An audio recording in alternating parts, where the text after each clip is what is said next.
How are you, sir? How are you doing? Can I use your chair? No. I want you there. But can I later steal your chair? And yeah, go ahead. Can I be you for a second? You can have it, and you'll be better than this. Oh heck, I don't know about that. Guaranteed. This is the man. Guaranteed. This is the man. All right, thank you very much. Great to see you, Charles. See you Take care of around. yourself, Thank all right? you. Yes. And how's it doing, going, man? Good to, How good you to see you. been?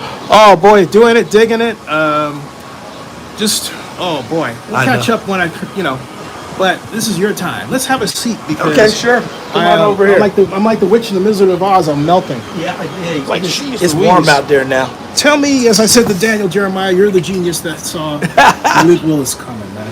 Malik Willis, love the kid, love the package.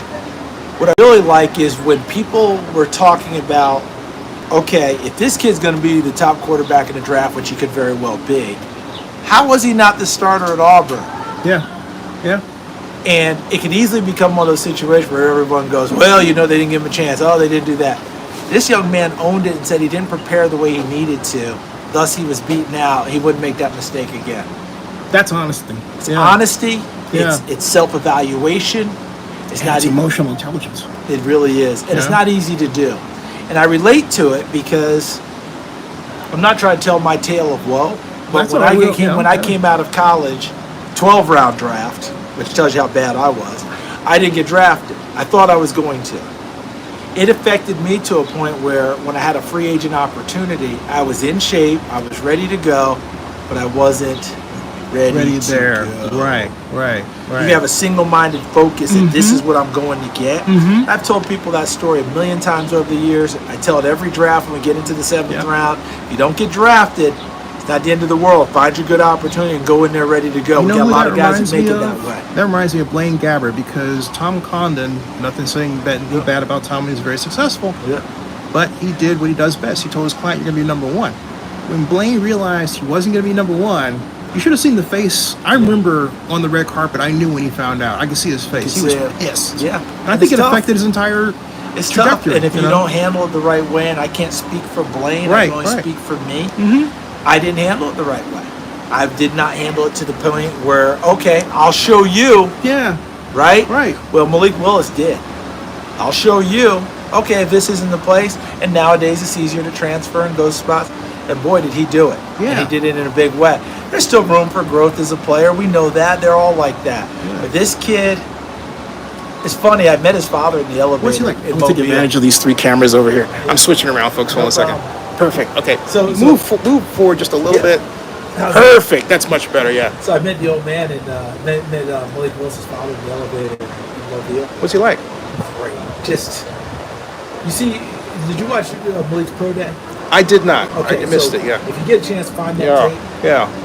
Daniel Jeremiah said on air the most I watched I watched part of it. Yeah, I think Daniel said it's the most joyful pro day he's ever seen. Yeah. Kid just had a bounce to him and enjoyed the process and having a good time. The father was the same way, so I saw where it came from. I think that's where this kid is a winner that way. He still has something to prove. He wants to prove to himself. He wants to prove to others. This is an opportunity. He only had 2 drops, right? Yeah. And the reason why I say is because I had a senior moment and realized I saw part of it.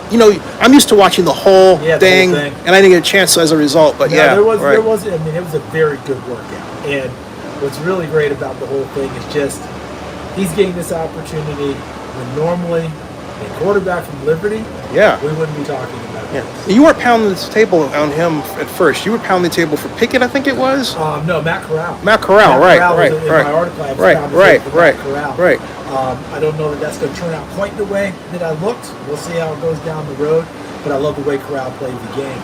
But Willis, Senior Bowl week, he was the guy. Yeah. He ended up, the rainy day, it didn't affect him. He threw it well. He moved it. How people responded to him, gravitated towards him. He's not the tallest quarterback in the world. No. But guess what? Our team's not worried about that anymore. But my issue used to be an outlier. Right. And the reason why I wasn't not pounding the table, but I wasn't enthusiastic was because it's not so much the big school bias thing, but it's did you play in the David Shaw offense? Do you know what I mean? If he had went to Stanford, he would have been number 1, right? Yeah. It would have been a different story. It would have been interesting because Russell Wilson played in that type of offense in Wisconsin. That's true. size, right? All that, but Malik is so strong. Great point, man. In the lower part, right? I mean, when you see him, and then you get next to him, like, my God, this guy. Now I know where the motor comes from. High-powered runner. Now I know where the torque comes from throwing the football because the arm is a question. All these different things.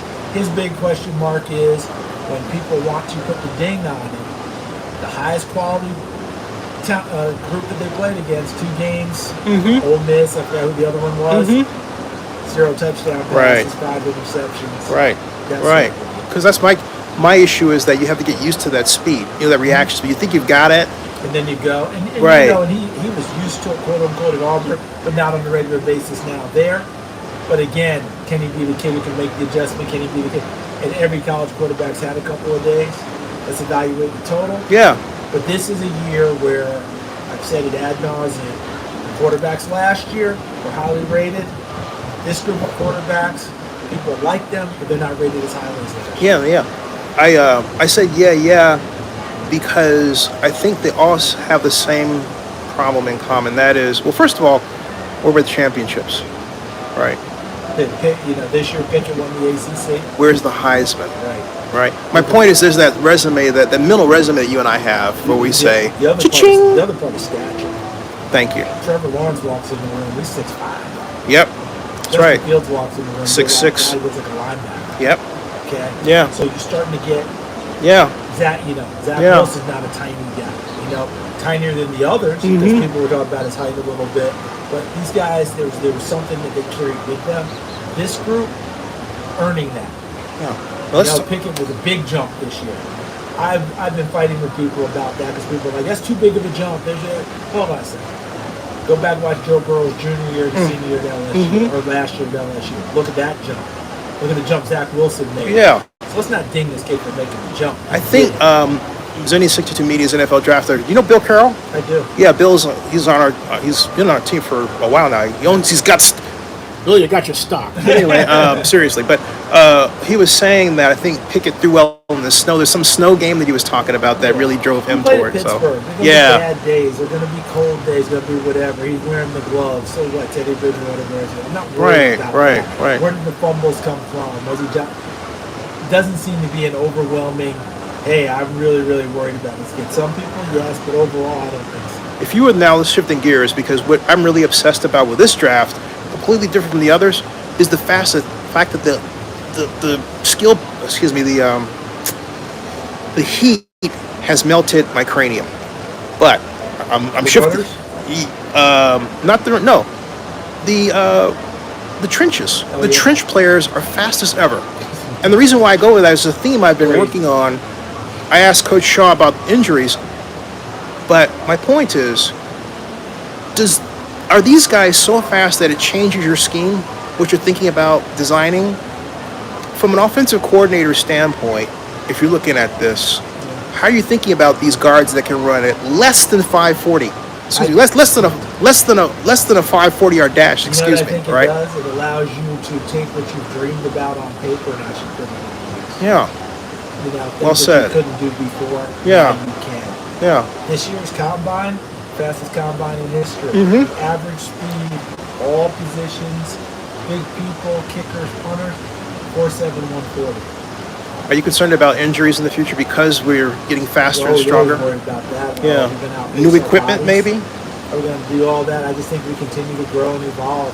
Yeah, I think that's. You look back in the day, and the All-American offensive tackle was 210 pounds. And he's just. And people are like, when was that? Go back and look, you'll see. No. A 200-pound guy was a big, big man. Now, 300-pound guys are carrying 320 as easily as it looks like 250. I didn't see your finals, but your best offensive tackle now. The Quanu from NC State. Yeah. Quanu, Evan Neal, Charles Cross, Trevor Penning. Pretty much like everyone else's. But I'm a little more bullish on Cross being a run blocker than a lot of people are, because I think they just didn't ask him to do it. But he's got the body type. He'll move people. Now, I followed the Raiders, as you know, so I'm going to start with the Raiders. If you were GM of the Raiders, what would you do? You don't have a first-round pick. Not first-round pick. You guys got to wait and see how things form. Would you try to trade in? Would you trade Waller? as some people are saying? I wouldn't either. I'm not touching that. I just No. wouldn't get High five, please. Thank you. I just got Devontae Adams. Thank you. Derek Carr. Darren Waller's too great of a Yeah, football exactly. player, and what's your replacement for him? I like Foster Moreau. I like those guys. But Waller's high power. No. Yeah, none. I didn't think so. That's why you got Devontae Adams. Remember, in your division now, it's a game of chase. Great point. Kansas City's fired the starter's pistol a few years ago. Everybody's been chasing ever since. Denver's trying to catch up now. Raiders trying to catch up now. Chargers. Yeah. Elite quarterbacks throughout the division. Just think, for most people, Derek Carr's the fourth quarterback in their division. So third round, you have anybody that the Raiders should think about? I think for them, it's still a matter of, to me, if there's an offensive lineman that they like. Because I still think they got to build that offensive line in a big way. I think you continue to look on defense. You can't, just lost Ngakoue, but you did pick up. Yeah. So you're okay that way.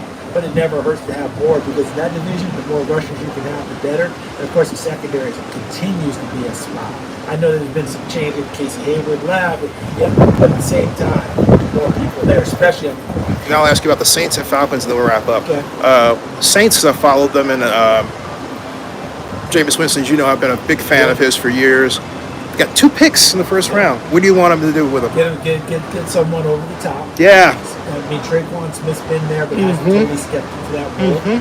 Can you get one of those receivers? Can you get an Olave? Can you get what if Garrett Wilson slipped down there? Something like that. Someone who Can you imagine Olave and Michael Thomas? But that's what I wanted to free Michael Thomas. Yeah. He does Right. By being able to work inside. Right. Definitely there. I do think that a left tackle would be huge for them. That would be something they would run to, because they take a lot of pride in that great offensive line. And with Armstead going to Miami, that's the one piece that they're missing. Yep. If Charles Cross slipped down there, I think that they would parasail in there. Right? Yeah, definitely. Here we go. I think Trevor Penning would be in play there at 16. And then you have the receiver there. They could always go another direction. Heck, linebacker could be a spot. The Kobe Dean, Devin Lloyd, who's a bigger target. They definitely have some options. I had Dean. I had Jordan Davis coming down there by accident. That's a spot. But, because we've talked about that. Jordan Davis, Devontae Wyatt, being able to go in there. And because remember, in your division, in the Saints division, now you're talking about Tampa's not shy about running the football. Right. And Leonard Fournette, right? Atlanta, they're still trying to figure themselves out. But, they may want to run it more to help out Marcus Mariota. And Carolina got the cap. Now, at number 8, do you think Atlanta pulls the trigger on Willis? Some people do. Some people believe it. With Mariota being there, you wouldn't have a better person in the room to help out. I just think that sitting there at 8, that feels a little rich in terms of doing that. Yeah. I feel like for them, wide receiver and pass rusher. See, I can't see Jordan Davis, as much as he's been trotted around the Atlanta area, as going past them at number 8. I mean, people would just throw a fit. It's like that, They would definitely do that. The thing would be, do you want him or do you want the edge guy? You're right. What if Thibodeau's still sitting there at 8? Yeah. That could be. What Jermaine Johnson sitting there at 8 from Florida State? That'd be the debate that they would have to have. Terry Fontenot and his crew, I know they've worked through all those combinations already. Terry's always going to be prepared. In closing, tell him you got podcasts now, right? No podcast. No podcast? Okay. I'll join in and hang out with some people. I'm not smart enough to run my own. You're NFL, and you're now an indelible part of American culture. How about that? Congratulations, my man. That's great to witness. To bear witness. Yeah, I consider myself fortunate to be a small part. Yeah. I'll talk to you off camera. Great to say, folks. That wraps this up. Thanks for sticking around. 51 minutes. Subscribe to Zenny62 and bookmark oaklandnewsnow.com. Thanks. Cool. And that ends this broadcast.